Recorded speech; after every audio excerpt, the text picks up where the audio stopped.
What would a monk's life be like? What would the discipline standards be like? What would the prayers be like? How do monks meditate?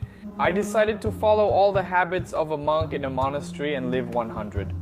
Their experience, their diet, their way of meditating, all their routines, I decided to do the same. The result was surprising. I'm still here. Maybe one day you'll consider becoming a monk, or at the very least, you'll have a lot more respect for them. Hello beings, welcome to the experience. My name is Experiencia Flamino, and today I'm going to show you what it was like to spend 7 days as a monk, literally living in a monastery. First of all, how did this idea come about, right? It wasn't a suggestion from the channel. I usually use your comments for ideas, so keep suggesting what you'd like me to try for 7 days, 24 hours, or 30 days. I really add them to my list of experiences, but this idea of becoming a monk wasn't my idea. So, what happened recently?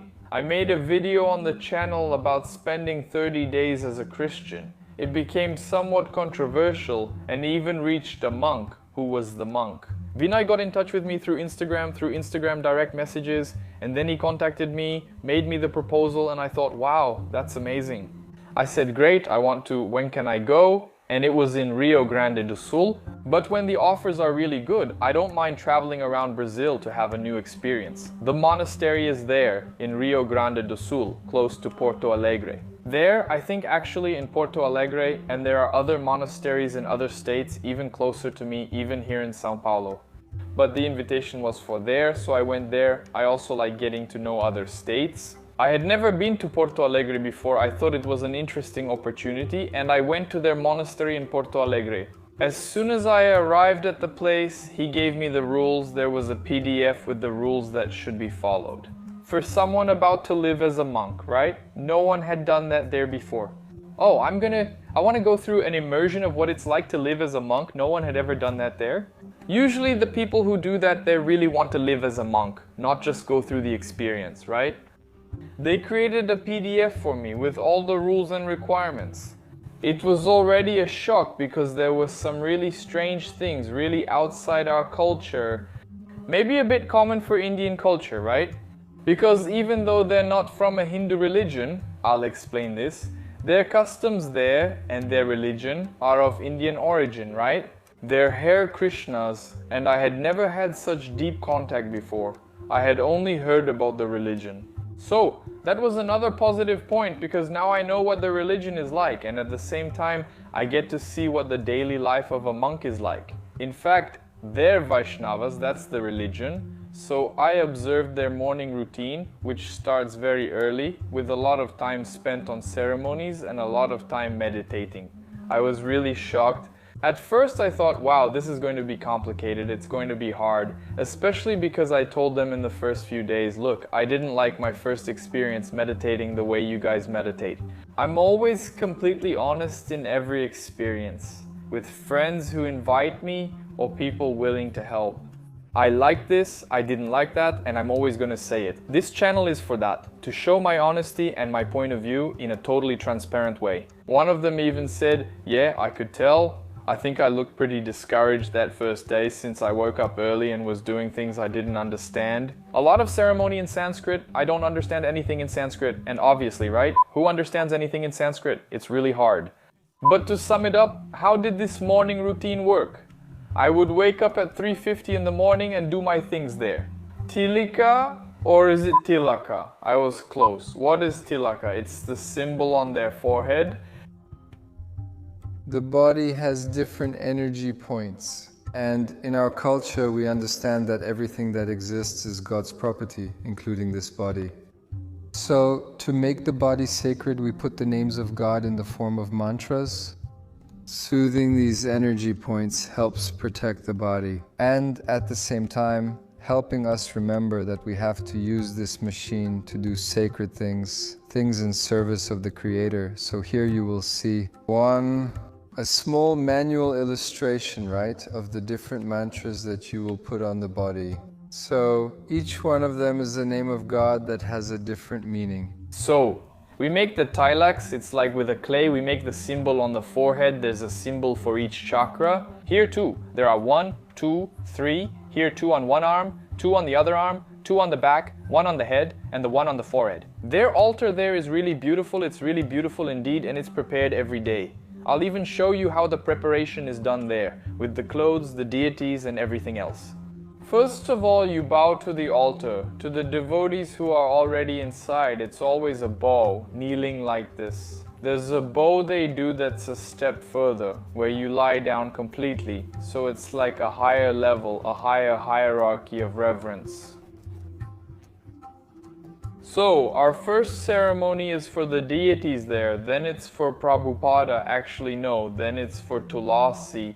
It's a little plant that was Krishna's favorite plant. We do a ceremony for the plant as well, and then we do a ceremony for Prabhupada. He is their spiritual master, kind of like the Christians' Jesus, who came and spread the scriptures to the world. I think that's a good analogy. Then we're going to chant Japa, chant Japa. It would be meditation, the kind of meditation that's done for quite a long time there, and it's done in a very different way. Okay, now he's going to explain here how to use the Japa Mala. I have one here, look. Japa means that which frees us, the cycle of births and deaths, the cycle of samsara. Rinpoche says it's the meditation of the soul. Mala means garland, so through the practice of Japa, we free ourselves, and the Mala helps us in the process of concentration and focus. So it's very simple. There are 108 beads, and you start with the bead that comes after the marker. Usually you use this finger, the middle finger and the thumb. You place it, it's simple, because this finger is usually associated with negative things like judgment, pointing. So you don't use it for meditation, you place it. You recited the mantra Hare Krishna, Krishna Rama, Hare Rama, Rama, Hare Hare once, and then you move on to the next one. This technique, right? You just pull your thumb back, so we repeat it 108 times. That completes one round, right? And our practice as brothers and initiates in the process of devotional service, we do 16 rounds a day, so that's 16 times. 108, 1,726 times this mantra in a meditative way, 24, 1.7, 24, 28. When you chant the mantra, you are meditating on the sound, so the word that you recite. That enters your ear and you put your attention, your concentration on the sound vibration. So, whenever the mind starts to wander, the Bhagavad Gita says, due to its restless and unsteady nature, you must certainly restrain it and bring it under the control of the self. So, it passes, let's return and meditate on the mantra now. You create another one. Sound vibration. At first I spent 2 hours on small tasks, but I got much faster later. When I got more of the feeling for saying this faster, without getting tangled up, without having to think so much about the word itself, right? On the first day, I talked to one of them. He asked, "What did you think about singing the Dyapas?" I said, "I didn't like it." I've been used to meditating for quite a while, and I can't get into the state that I usually reach in a short time of meditation by singing Dyapa. I can't clear my mind, because at every moment I have to go back to focusing on singing the Mahamantra, and then he explained it to me. He said, look, the goal of this meditation isn't to clear or empty your mind, which is usually my goal. But, in a way, it helps us stay present. There's no way you can keep thinking about so many things while reciting the Mahamantra after chanting Japa. For the past few days we've had seminars. That would be the study of the Bhagavad Gita, which is like the Bible for the Hare Krishnas, which are the scriptures. And this part for me was the coolest when it comes to our spirituality. They are very well grounded, really. I think I've never come into contact with a religion so well grounded. As for answers, all my questions were not only answered, but they were answered very well and convincingly. And at no point did they have to, pick up a book to check and answer me about what is needed to become a monk. To become a monk, you must give up material habits. So in this case, who wears this orange or yellow color? Brahmacharya. So Brahman means spirit. Acharya means one who lives. So being a monk means living by spirit. Basically, we renounce material life to live solely and exclusively a spiritual life. We cannot accumulate wealth or material possessions. We do not engage in sexual life. We dedicate all our energy to our spiritual development. Actually, there are different stages in a person's life. The Vedas recommend going through different experiences. These will help us cultivate the qualities necessary to develop a closer relationship with God. So, the life of a monk helps to develop chastity, determination, self-control, simplicity, things that will help us simplify our lives, gain energy, and focus the mind. And this brings a very, very powerful ability to avoid distractions and relate to God in a more complete, wholehearted way. So what? If the person doesn't want to continue being a monk, they can take all these qualities they've acquired during training and use them to build a beautiful family. So what does it take to live in a Hare Krishna temple as a monk? They need to follow 4 regulative principles, which are not eating meat, fish, eggs, garlic, or onion.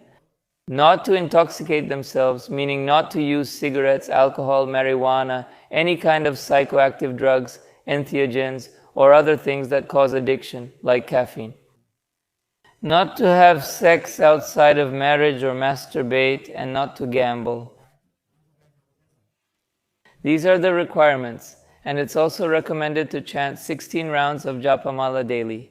But if a person joins the temple willing to follow these regulative principles, they can gradually become established in chanting Japamala.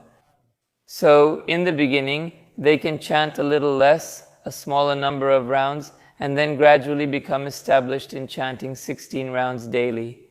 After this seminar, we'll study the Bhagavad Gita and have a Q&A session. We go for breakfast after about 5 or 6 hours after waking up. We spend quite a bit of time fasting there, and then their diet also has very specific details. What helped me a lot is that all of them there are vegetarians. We've finished all the ceremonies here now, and we have a tambora here, right? Tambora? Tambora. This instrument works very differently. Look, we're tuning it now. We have to tune it first. We've already tuned the rough part up there. And look at that. This one makes noise. See, now it's silent. And this one has noise. Look. It's because of this little string that stays here.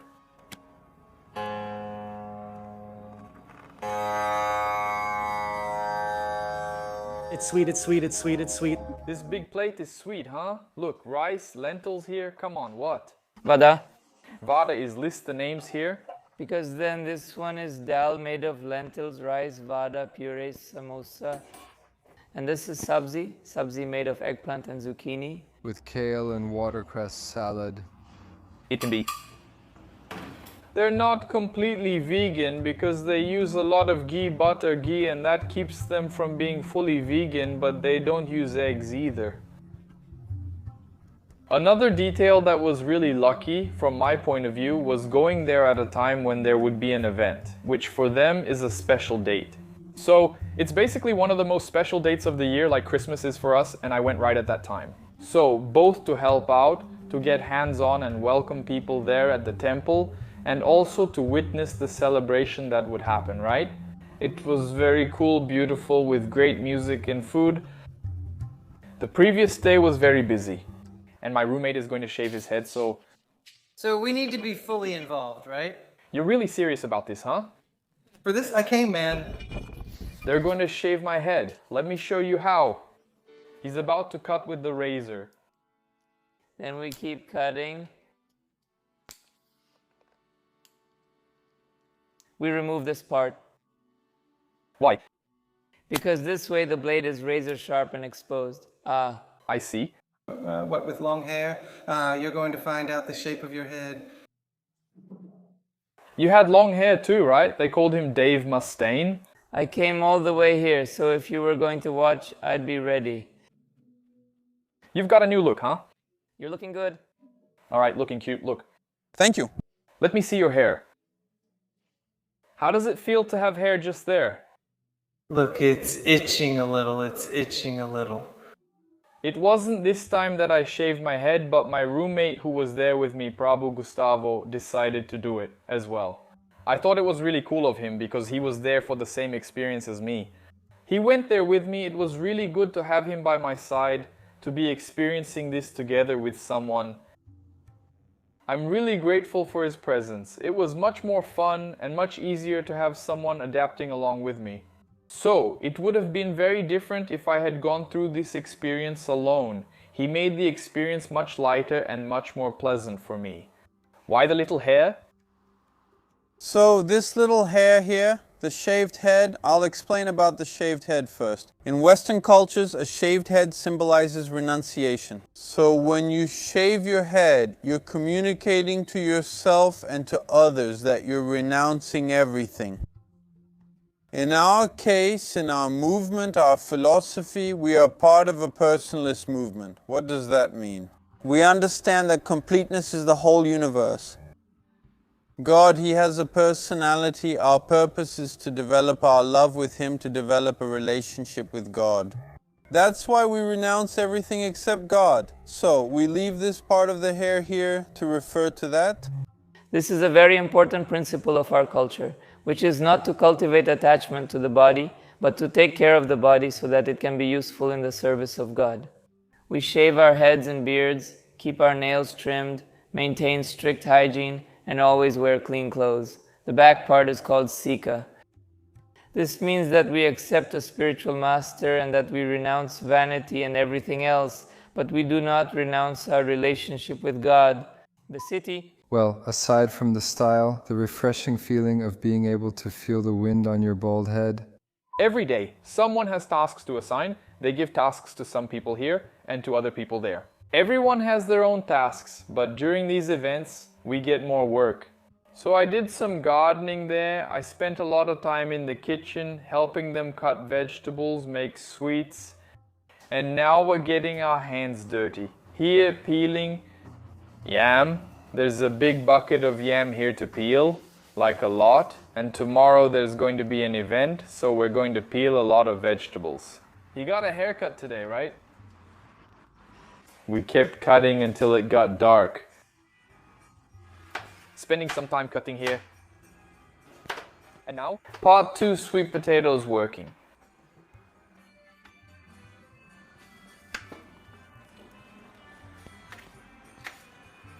Beginning another day at Minaya. Today is a holiday for them. He explained to me that it's like their Christmas. It's very important. It's a very important date. Since yesterday, they've already been making the food and cutting vegetables and everything else. There's a lot to do. He already started cutting here, and today everyone is fasting until noon. Now, we're preparing the soup here and the desserts for today's event. Here we have little bowls made of sugar, brown sugar, and ground peanuts. That's all the mixture is. You mix sugar, brown sugar, and ground peanuts, mix it well, then add a little bit of water, and they turn into little balls. I'm done. They look like brigadeiros or kibi, but they're so cute, and yours is right there. Progress is slow but steady. Let's show how the kitchen looks right now. There are a lot of people working on some mini pizzas here. There's plus speaker 3, a lot of things being made.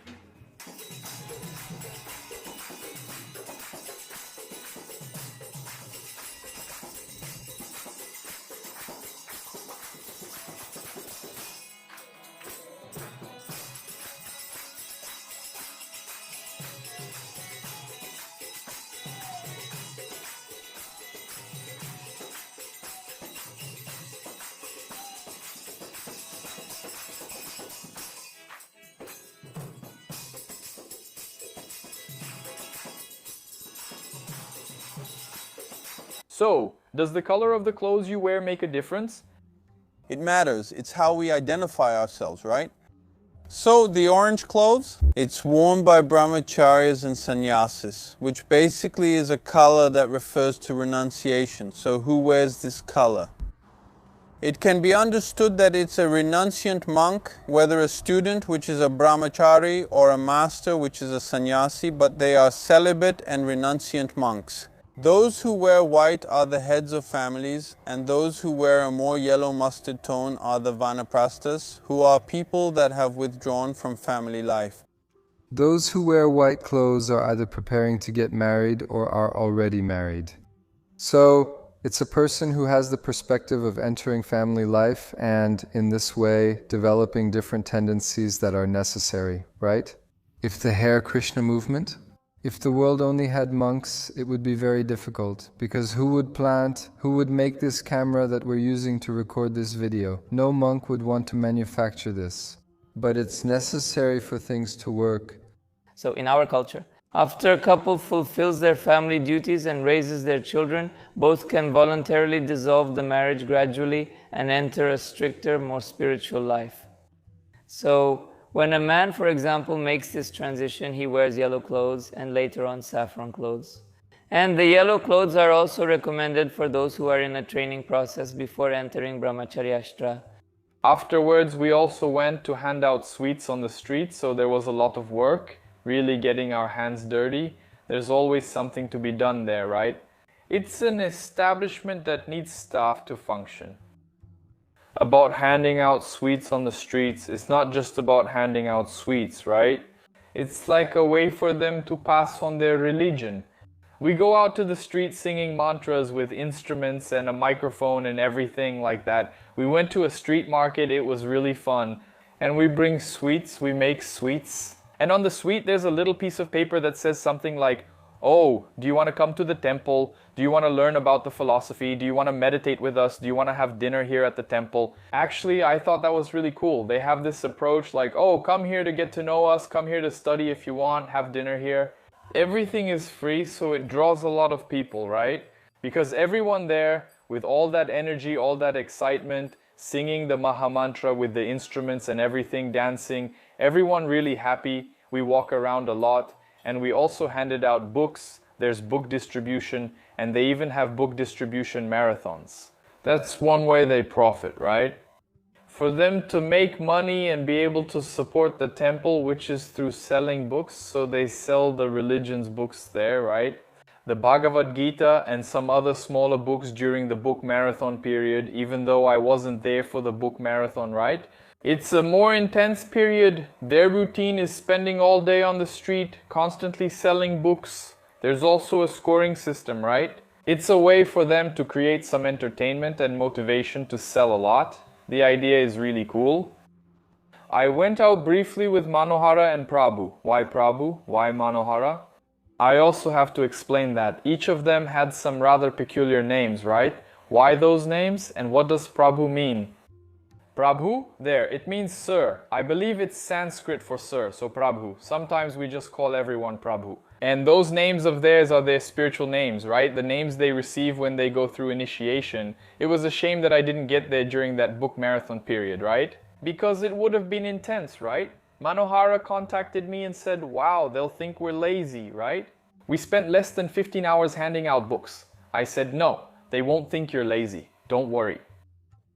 Manohara will teach me decontamination here. So, well, first you have to wet your right hand with your own hand 3 times. Now decontaminate your left hand.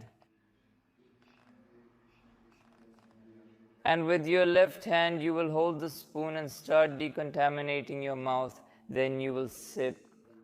In other words, you have to take the next one, but don't put your mouth directly on your hand. And say a mantra that's good. Let me see, Manohara. You decontaminated your hand again. 1, 2, 3, Manohara. 1, Manohara for Amen. Time for you to go. The head is deep and moderate, a scrape. A science decontaminates and has a sequence of mantras that we say to decontaminate as well, so different parts of the body. But you will think about this side. You are quite familiar with some fragment, some record from some life. You spoke well, naturally. We just finished the first ceremony, which is Mangalarati. So at this moment, the deities are bathed and changed. And I'll show you. God has restricted some traditions from practicing the process of deity worship because it requires a lot of attention to detail and discipline. In some cultures this was forbidden, but ours allows it. So what are deities? Deities are manifested forms of God. Deities are manifested through an Ishtapati. An Ishtapati is a person who will carve the deity, who will manifest it. And he can't just do it according to what he wants, but he must follow the guidelines that are given in the scriptures. So he follows exactly and manifests the form as it is described in the scriptures, and this person must be established in religious principles. No eating meat, no sex outside of marriage, no intoxication, no gambling. After the deity is manifested and carved, a priest. He performs an official ceremony in which he formally declares before God that he invites God to dwell in the form of the deity. So in this way, we are formally committing ourselves to worship the deity with all the discipline, with all the care, with all the responsibility. Here are the little clothes to be put on. How many outfits does Manohara have? How many clothes do we have here? We have 58 pairs of clothes, 58 sets of clothes, and 12 more pajamas, so 70. We have 70 clothes. Here, from the deity. Wow, that's a lot of clothes. Today the deity is called black and gold clothing. Here are the jewels that adorn the deities. They are organized in a way that whenever we need a specific jewel, we can easily access it. So there are yellow, blue, pearl, red, purple, and pink ones. So here we also have some jewels that are used to decorate the deity's face, right? There are earrings and piercings, thank you. And we connect. We connect with Krishna through this form. People of other religions can reach enlightenment by seeking their own God or prophets, not just Krishna. Absolutely, yes. We are not sectarian. We understand that God is unlimited. In fact, it's not just that we understand, God is unlimited. So, what does that mean? That God is not restricted to one form, one name, one religion, or one specific people, and God is also very merciful. It doesn't make sense to think God would reveal himself to one group and condemn others without giving them a chance to know him. So, That's why God manifests himself in different ways with different names to different people in different circumstances. It's said that God, being unlimited, has more names and forms than the countless waves in the sea. The waves are infinite, right? So that's why he manifests himself so that everyone can find God in their own way. God would be very narrow-minded if he were a religious fanatic, right? Why would he create a bunch of... If it was just for people to get frustrated, we see that. If you study different religions and look for the essence is love for God. So any religion that brings you love for God has the ability to make you an enlightened person. Making you enlightened doesn't mean you'll levitate. You'll just see others' thoughts. You'll manifest a 100 real bill, but you'll be fully situated in your position as a servant of God. Many English schools exist, but English remains the same. Each school just has its own teaching method. God is God, but each religion has a method to get closer to God, which is effective for different people. God creates various spiritual processes based on time, place, circumstance, and the audience's understanding. So there are many revealed scriptures, such as the Torah for the Jews, the Bible for the Christians, and the Quran for the Muslims. But before all of these, the Bhagavad Gita was revealed, which is one of the scriptures in our tradition, as well as the Srimad Bhagavatam, which is a more in-depth book. Many cultures talk about God and about loving God, but few explain it. What is the systematic way for you to develop this love? For example, if someone walks down the street and I say, hey, that person is your father, you won't develop love for that person instantly just because of that information. You must develop the relationship and purify yourself to awaken the love that already exists. Love for God exists within the heart of all living beings, but it is covered, so we need to uncover love for God.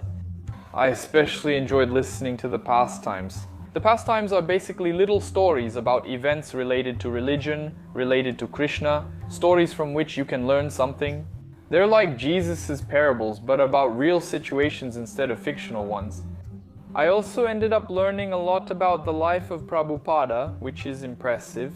So we watched a documentary about him and it's amazing what the guy did, really cool. I highly recommend the documentary to anyone who wants to learn about their spiritual master, right? Now we're here in front of Buringa, basically my goodbye meal with everyone. And what's the name of Lester? X from Govinda? X from Govinda? She was in a hurry, so why this X? The devotees make the bread, make the sauces, make the gluten for the X. Everything is 100% handmade. After that it is consecrated and offered to Krishna.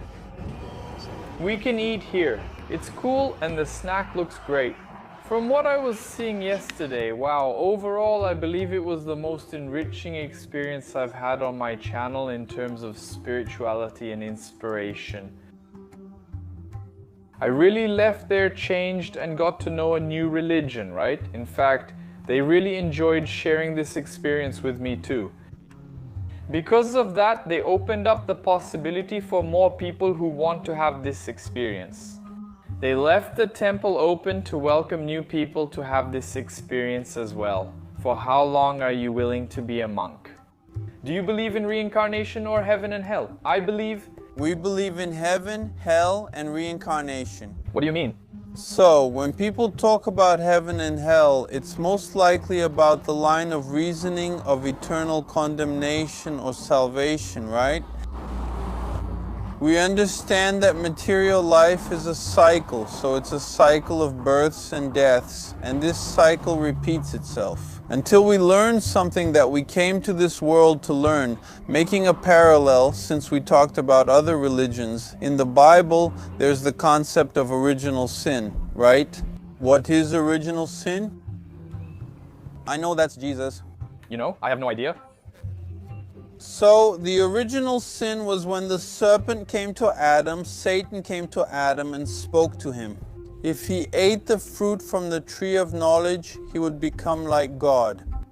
This is the original sin that is presented in the Bible. For us, the original sin is exactly this. It's also us feeling envy of God. We want to take the position of controller, of enjoyer, and not the position of a servant, so, because we long to be in God's position.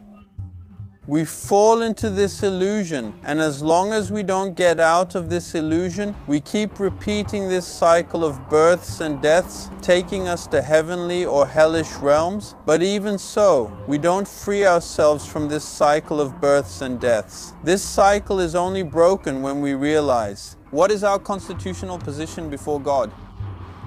So, why are we conditioned to sin every day because of original sin? Sin comes from the word peccatus, which means to miss the target. So, the simple fact that we aim at the wrong place, aim at the wrong target, makes us not reach our ultimate goal in life. The more scientific term that we understand happens is the transmigration of the soul.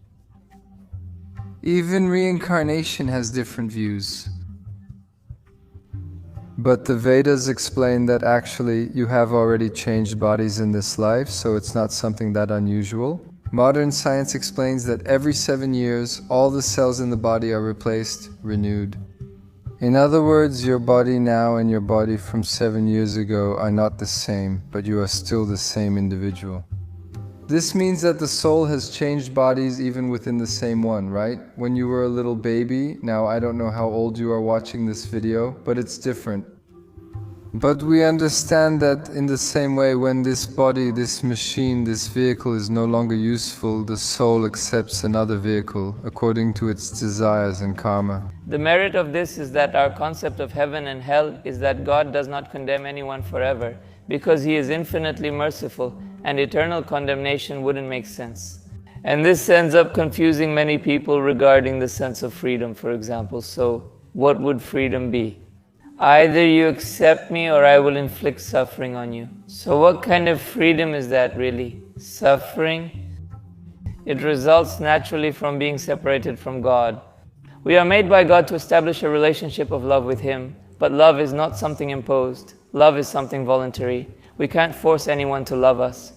If I threaten you and demand love, you won't love me, so love won't develop. You might even say that you love me, but you won't really love me because of that imposition. So love is a result. It's a consequence of cultivating a relationship. It's explained that we have different planetary systems, lower, intermediate, and higher systems. This planet, Earth, is an intermediate planet. Here there's intense cold and heat, great beauty and misery, much wealth and poverty. Everything is very dual. There are lower planets, which are called infernal, where living conditions involve greater suffering and the lifespan is shorter. Everything is more unfavorable. There are celestial planets, higher planets within the material world, where the conditions for enjoyment are greater and the lifespan is longer. The natural conditions are much more lush and beautiful. But our goal is not to go to a celestial planet, because if you are in prison, your goal is not to go to a better cell, your goal is to get free from that prison.